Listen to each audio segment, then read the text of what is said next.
Raman ready ആവുകയാണ് പൂരം നഗരിയിലേക്ക് വരാൻ. അത് വെറും വരവല്ല, രാജകീയമായിട്ടുള്ളൊരു വരവ്.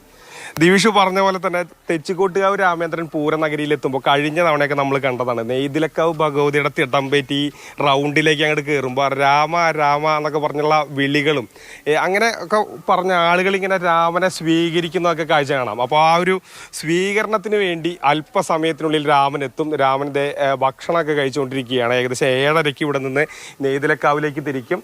അവിടെ നിന്ന് തിടമ്പൊക്കെ ഏറ്റി അങ്ങനെ അതിൻ്റെ ഏറ്റവും വലിയ പ്രതാപത്തിൽ ഈ ആനയഴകിൽ ഏറ്റവും ഉയരത്തിൽ നിൽക്കുന്ന ആന ആ രാമൻ, അവൻ്റെ ആ ഒരു എല്ലാ പ്രസരിപ്പും ഏറ്റവും കൂടുതൽ ഫാൻസ് ഉള്ള ആന. അങ്ങനെ ഫാൻസിനെയൊക്കെ കാണാൻ വേണ്ടി ഇങ്ങനെ എത്തും.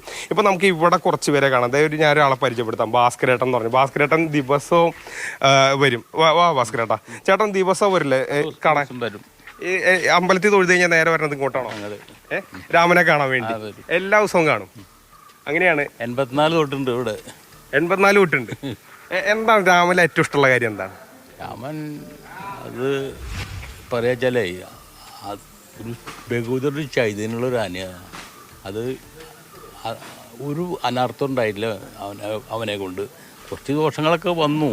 അത്രയധികം ഭയങ്കര രസമുള്ള ആനയാണ്, കാണാൻ നല്ല ഭംഗിയാണ് അല്ലേ? പിന്നെ എല്ലാം കൊണ്ടും ലക്ഷണത്തൊരു ആനയാണ്.